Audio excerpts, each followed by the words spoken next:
अस्सलाम वालेकुम। Dear aspirants, आपकी एक रिक्वेस्ट थी, आपकी एक क्वेरीज़ थी जो बार-बार आ रही थी कि आज पंजाब पब्लिक सर्विस कमीशन ने अपना पीएमएस का एड जो है ना वो इशू किया है। आप देख सकते हैं ये मेरे सामने ओपन है, 6 मार्च 2022 को आज इशू है। और उसमें मुझसे ना सबसे इम्पोर्टेंट जो 2 क्वेश्चंस पूछे जा रहे थे वो ये थे कि what is PMS and what are the subject criteria. तो सबसे पहले मैं आपको ये चीज़ बता दूँ और ये मैं कलेक्टिवली एक वीडियो के थ्रू जो है ना वो आपको बताऊँगा ताकि आपको समझ आ जाए। पीएमएस सीएसएस लेवल का एग्ज़ाम की एक मतलब जैसे सीएसएस लेवल का आप एग्ज़ाम समझते हैं वैसे ही होता है, ठीक है? सीएसएस में और पीएमएस में सिर्फ़ फ़र्क ये होता है कि वो सीएसएस जो है वो सेंट्रल लेवल पे होता है, मतलब उसमें पूरे मुल्क के जो लोग हैं ना वो इन्वॉल्व होते हैं। पीएमएस में आप लोग सिर्फ़ अपने सूबे के लेवल तक, ये सिर्फ़ पंजाब में नहीं होता, पीएमएस बलूचिस्तान में भी होता है, सिंध में भी होता है। यानी ये प्रोविंशियल लेवल का एग्ज़ाम होता है जिसमें आप अपने सूबे के लेवल तक के अंदर जो है ना वो लोगों से कम्पीट कर रहे होते हो। तो because you are living in Punjab, तो आपका जो कॉम्पिटिशन है वो पंजाब के लोगों तक है। तो इसलिए ये मतलब इक्वालिटी दोनों की एक जैसी है। कुछ सब्जेक्ट्स हैं जो इसमें डिफरेंट हैं और सीएसएस में वो मौजूद हैं। और इसके अलावा पीएमएस में ये आपको अपॉर्चुनिटी मिलती है कि आप अपना पेपर जो है वो उर्दू में और इंग्लिश दोनों में से किसी भी लैंग्वेज में जो है ना वो कर सकते हो, ठीक है? जो रीजनल सब्जेक्ट्स होते हैं जैसे पंजाबी हो गया, अरबिक हो गया, पर्शियन हो गया, इस तरह के वो तो डेफ़िनेटली आपने उसी लैंग्वेज में करने हैं। फिर जो एक फंडामेंटल आपका सब्जेक्ट है इंग्लिश एसे, इंग्लिश प्रेसी का, वो आपने इंग्लिश में करना है। लेकिन इसके अलावा जो सब्जेक्ट्स हैं वो आप उसके जो सवाल हैं, जब आप पेपर दो तो आपको चॉइस दी जाती है कि आप इंग्लिश या उर्दू दोनों में से किसी में कर सकते हो, जबकि सीएसएस में ऐसा ऑप्शन नहीं मिलता, ठीक है? फिर सब्जेक्ट सिलेक्शन की बात करते हैं तो इसमें सबसे पहला जो है ना वो आपका इंग्लिश एसे का होता है।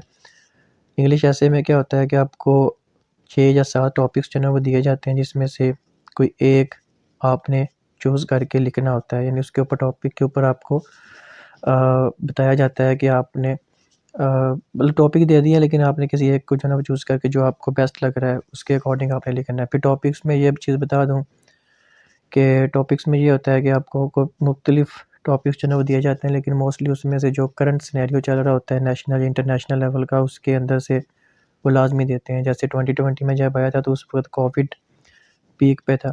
तो कोविड की पीकनेस की वजह से उसके हर तरफ जो है ना वो होने की वजह से उसके ऊपर जो है ना वो ऐसे लाज़मी आया था। सीएसएस में भी आया था और अब पीएमएस में भी आया था, ठीक है?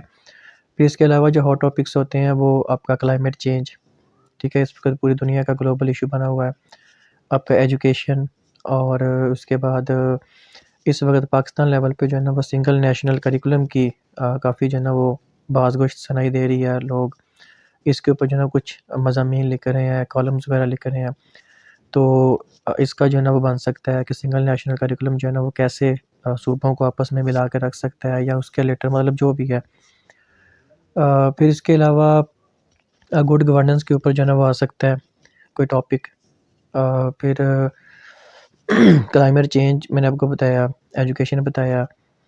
तो मतलब इस तरह डिफरेंट जो है ना, और अगर इंटरनेशनल लेवल पे देखा जाए तो अ, आपको पता है कि इस वक़्त रूस और यूक्रेन का तनाज़ा चल रहा है और उसके हवाले से या नेटो का कोई रोल या अमेरिका या जी7 का कोई रोल वगैरह इस तरह करके मतलब कोई भी कोई करंट टॉपिक भी आपको जो है ना वो दिया जा सकता है आपकी नॉलेज को देखने के लिए। फिर उसमें कुछ चीज़ें ऑब्ज़र्व की जाती हैं उस ऐसे में, वो हम जब इंशाल्लाह तैयारी करेंगे तो उसमें साथ-साथ जो है ना वो कवर करेंगे। अभी सिर्फ़ ब्रीफ़ली आपको समझाना है कि आपके सब्जेक्ट्स कौन-कौन से हैं और आपने कैसे इसकी तैयारी जो है ना वो हमने करनी है। फिर इंग्लिश प्रेसी कम्प्रीहेंशन एंड ट्रांसलेशन है, इसमें ये भी सब्जेक्टिव मार्क्स का होता है। इसमें भी आपको जो है ना वो प्रेसी आती है, कॉम्प्रीहेंशन्स होते हैं, इसमें मुख्तलिफ दूसरा डेटा भी होता है। आपके जैसे ग्रामर के रिलेटेड टॉपिक्स होते हैं, डायरेक्ट, इनडायरेक्ट हो गया, एक्टिव एंड पैसिव वॉइस हो गया, पंक्चुएशंस के भी होते हैं। फिर ये प्रेसी एंड कम्प्रीहेंशन तो हो गया, ट्रांसलेशन होती है कुछ, प्रीपोज़िशंस का इस्तेमाल होता है, फिल इन द ब्लैंक्स जैसे होते हैं। पेयर ऑफ वर्ड्स हो सकते हैं, इडियम्स हो सकते हैं। मतलब ये सारा जो एक सिनेरियो इंग्लिश ग्रामर के रिलेटेड होता है ना, वो इसमें इंक्लूड कर दिया जाता है। ठीक है। 3 पे उर्दू है। उर्दू में अब देखें ऐसे, प्रेसी, कॉम्प्रिहेंशन, मतलब इसमें ऐसे भी उसी में आ जाएगा। बाकी जो उर्दू ग्रामर और उर्दू के रिलेटेड सभी चीज़ें हैं, और मोस्टली ये चीज़ें हम मैट्रिक और एफ ए लेवल तक जो है वो पढ़ चुके होते हैं। ठीक है, जो चीज़ें इसमें पूछी जाती हैं। फिर इस्लामिक स्टडीज़ है, और ये दो, इसके दो पेपर होंगे। एक 20 मार्क्स 20 नंबर का होगा, अराउंड अबाउट 20 नंबर का तकरीबन बनता है ऑब्जेक्टिव।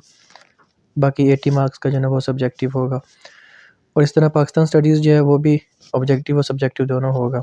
तो जनरल नॉलेज पे आपका पूरा पूरा 100 नंबर का जो वन पेपर एमसीक्यूज़ होता है उस वैसे होगा। तो ये आपके टोटल 600 मार्क्स बनेंगे। ठीक है।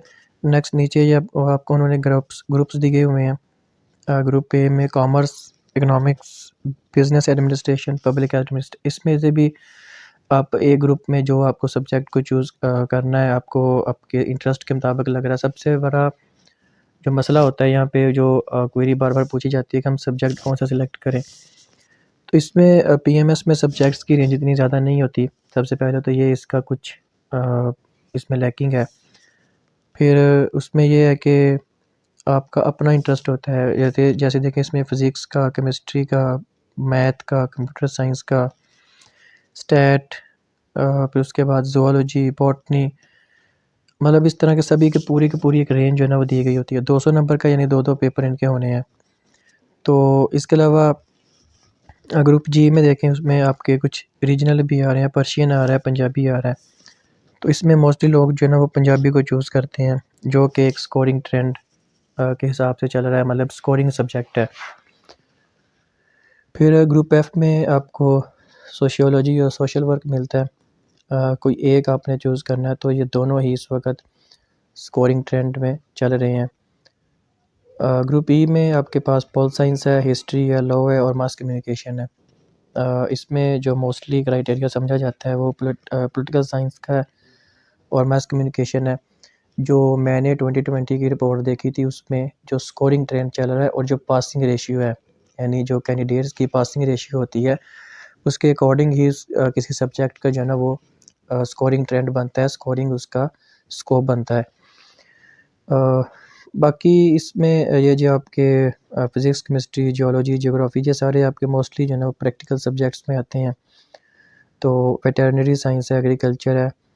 तो मैं हमेशा की तरह सबको मतलब यही कहूँगा कि जो आपके इंटरेस्ट को, इसमें इस्लामिक स्टडी नहीं है। सबसे बड़ा इसका जो डिलेमा है वो ये है, सीएसएस में आपको ऑप्शनल में भी ना आपको इस्लामिक स्टडीज़ का मिल जाता है, और वो काफ़ी स्कोरिंग ट्रेंड पे चल रहा होता है।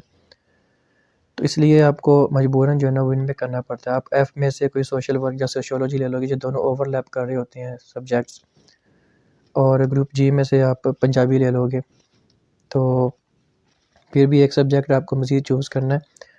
तो आप ग्रुप ई में से, डी में से, सी, बी, ए, किसी में से भी, जो भी आप इन सब्जेक्ट्स को देख के समझो कि हमें ये वाला सब्जेक्ट जो है वो सूट कर रहा है, हमारी नेचर को सूट कर रहा है, या हमने मैट्रिक या इंटर लेवल पे या एटलीस्ट बीए लेवल पे भी पढ़ा है। और आप लोग अगर मास्टर्स डिग्री होल्डर हो, तो मास्टर्स लेवल पे आपने कोई पढ़ा है, तो फिर इसके लिए बेस्ट है कि आप उस सब्जेक्ट को चूज़ करो, सब्जेक्ट को लो जिसको आप अपने फिंगर टिप्स पे जो है ना वो रख सकते हो। फिंगर टिप्स मीन कि आप समझते हो कि ये सब्जेक्ट मेरी उस पे ग्रिप है, मेरी इस पे इतनी कमांड है कि मैं इसके रिलेटेड तकरीबन जितने भी कॉन्सेप्ट्स होते हैं, या इसके रिलेटेड जितने भी कुछ सवाल बन सकते हैं, सवाल आ सकते हैं, उनको कवर कर सकता है या कर सकती हूँ।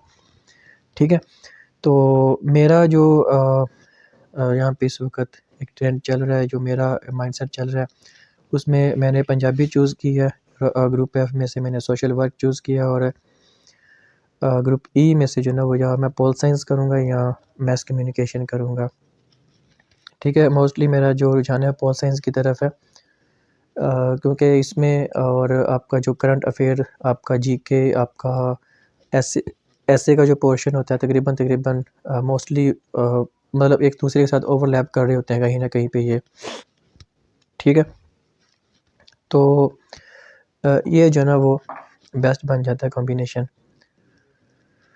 अच्छा जी, फिर इसमें पासिंग क्राइटेरिया क्या होता है? अब नेक्स्ट सवाल था कि पासिंग क्राइटेरिया जो है ना वो क्या होता है?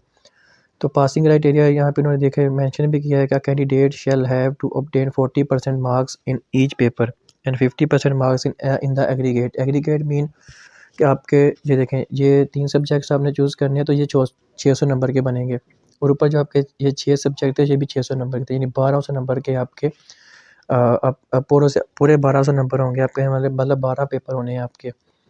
हर पेपर 100 नंबर का होगा, और हर पेपर को पास करने का क्राइटेरिया 40% है, यानी 100 में से 40 नंबर लेना ज़रूरी है। और वो उस हिसाब से अगर हम देखें 40 नंबर भी पूरे लें तो वो 480 नंबर बनते हैं। फिर इसमें सबसे बड़ी इस तरह के लेवल के एग्ज़ाम में ये होता है कि आपने सब के सब सब्जेक्ट पास भी करने हैं, यानी अगर आप किसी एक सब्जेक्ट में भी 1 नंबर से भी रह गए तो आपकी पूरी की पूरी मेहनत गारत, वो आपको ग्रेस मार्क्स भी नहीं देते। तो इसलिए जो क्राइटेरिया है वो ये है कि आपने 1200 में से 600 नंबर भी मार्क सिक्योर करने हैं, और उसके साथ साथ आपने अपना सारे सब्जेक्ट्स भी पास करने हैं। ठीक है, आप किसी सब्जेक्ट में 80 नंबर ले रहे हो, इसलिए मैं ये चीज़ कहता हूँ कि आप अपने इंटरेस्ट के मुताबिक वो सब्जेक्ट लो जिसमें आपका इंटरेस्ट है, जिसमें आपको कोई कमांड है, कोई ग्रिप है।